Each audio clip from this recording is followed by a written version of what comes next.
kita melaporkan terkait dengan pagar laut yang di latar belakangi dengan penerbitan sertifikat, kemudian perda zona pesisir dan yang lainnya, dengan hal-hal teknis yang kami temui di lapangan, misalnya ada konflik kepentingan. Presdir Agung Sedayu Group Nono Sampono adalah anggota DPD aktif, lalu sebagai presdir juga, lalu menerima sertifikat juga, itu konflik kepentingan karena dia penyelenggara negara. Lalu ada penggunaan KTP masyarakat secara ilegal sebagai nomini. Lalu ada kantor-kantor perusahaan penerima sertifikat yang ketika kita cek ke lapangan ternyata kantornya tutup, domisilinya tidak bisa diketahui di mana lagi dan segala macamnya. Kami sampaikan itu dan kami kaitkan dengan advokasi kami selama ini, mulai dari Perda RT RW Zona Pesisir tahun 2016 yang terjadi dugaan korupsi yang juga melibatkan Aguan tahun 2016 itu, lalu Ranperda di 2020 di Provinsi Banten. Jadi ini rangkaian panjang, kami jelaskan latar belakangnya. Dan siapa yang dilaporkan? Dari proyek itu kami laporkan mulai dari atas. Di situ ada Presiden Joko Widodo ketika itu yang memimpin, karena dia yang menetapkan proyek-proyek strategis nasional, sampai ke para menteri dan dinas di bawah. Dan yang kami kuatkan di dalam pelaporan itu adalah bahwa Menteri ATR sudah memecat bawahannya dengan dugaan pelanggaran administratif, termasuk administrasi yang diduga ilegal dan segala macamnya. Jadi kami laporkan itu mulai dari Presiden Joko Widodo ketika memimpin, menteri-menteri yang terlibat di situ siapa saja, pihak swastanya siapa saja, termasuk presdirnya. Kami gambarkan secara luas dan secara teknis di situ. Gitu. Oke, merespon dari aduan yang disampaikan teman-teman ini, Bang Noel, Anda merasa bahwa proyek PSN PIK 2 ini memang bermasalah? Ya, kan kita nggak terlalu ini sekali ya soal PSN 2. Yang jelas mafia tanah itu ada, dan apa yang dilakukan oleh kawan-kawan Julius PBHI ya, saya rasa kita semua mendukung. Jangan nggak, apalagi ada Abraham Samad di situ, ini sosok tokoh yang punya integritas. Ya kita jangan terlalu tipis kuping atau terlalu khawatir dengan laporan kawan-kawan ya, karena ini kan buat Indonesia ke depan. Tapi saya sebagai pendukung Pak Jokowi kemarin, saya punya keyakinan lah beliau tidak terlibat dalam kasus PIK 2 ini. Kalaupun ada laporan ya nggak apa-apa, itu hak konstitusional yang dilakukan oleh kawan-kawan PBHI. Dan mereka juga saya yakin punya data ya dalam melakukan laporan ini. Sampai bawa nama Pak Jokowi juga, itu nggak masalah menurut Anda, Bang Noel? Loh, kan itu hak konstitusi kawan-kawan untuk melaporkan. Dan Pak Jokowi juga punya hak konstitusi untuk juga menyangga. Kan nggak apa-apa, kan ini negara demokrasi, masa kita alergi dengan laporan-laporan begini. Ini Pak eranya Orde Baru, panik apa, langsung bikin apa. Enggak lah, kawan-kawan PBH itu juga orang-orang yang punya integritas lah, kita nggak khawatir. Jangan juga kita terlalu alergi dengan gerakan kawan-kawan PBHI. Karena apa yang dilakukan kawan-kawan PBHI itu juga pernah kita lakukan dulu gitu loh. Jadi saya tidak terlalu khawatir.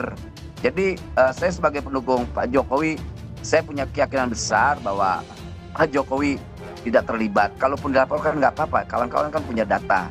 Tapi sekali lagi saya sampaikan, Pak Jokowi tidak terlibat dalam kasus itu. Walaupun dia presiden kemarin, kita tahu kan kabinetnya kabinet yang malingnya banyak banget, itu garong semua isinya, banyak garongnya. Dan sikap saya nggak berubah tuh sampai sekarang. Gitu. Tadi Mas Julius juga sempat menyinggung ada pihak swasta yang terlibat di sini. Siapa pihak yang dimaksud? Dan perannya Betul. apa? Yang dari awal kami tegaskan, kemudian belakangan diakui, adalah bagaimana ada PT Agung Sedayu Group di sana, lalu ada nama presdirnya di situ, Nono Sampono di sana, yang dulu pada saat berproses juga itu sebagai anggota DPD, penyelenggara negara yang aktif. Itu kami sebutkan satu-satu. Ada nama Aguan juga yang namanya masuk ke dalam berkas-berkas pada saat reklamasi Jakarta di tahun 2016 dan sempat juga beberapa kali diperiksa. Nah, jadi latar belakang ini sebetulnya sudah dipegang, ada di dalam kamus KPK. Nah, kenapa tadi kami kaitkan sampai pimpinan tertinggi di negara ini, Presiden Jokowi dan segala macam? Karena ini proyek strategis nasional yang pasti Pak Jokowi tahu dalam level apa, bagaimana gradasi perannya segala macam, yang bisa menjelaskan ya Pak Jokowi. Betul tadi kalau kata Bang Noel, di bawah mungkin dia nggak bisa kontrol, di bawah main-main macam-macam. Nah, ini yang perlu digali dari Pak Jokowi, karena beliau punya helikopter view untuk melihat, termasuk untuk membela diri apakah dirinya terlibat atau enggak. Nah, makanya kita secara holistik, tidak ada satu pihak pun yang kami singkirkan ketika dia diberikan kewenangan oleh undang-undang, ketika dia diberikan kewenangan lewat mekanisme administrasi, seluruh nama itu kita setorkan ke dalam meja pengaduan KPK agar diperiksakan poinnya di situ.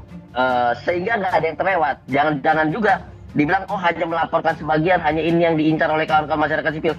No, sampai ke pimpinan daerah, sampai ke dinas kelautan, sampai ke dinas pertanahan di daerah, itu semua masuk di dalam laporan kami. Dan KPK sudah merespon akan melakukan pengayaan, menganalisis, dan memverifikasi kemungkinan ada potensi pelanggaran atau tidak. Meresponnya gimana?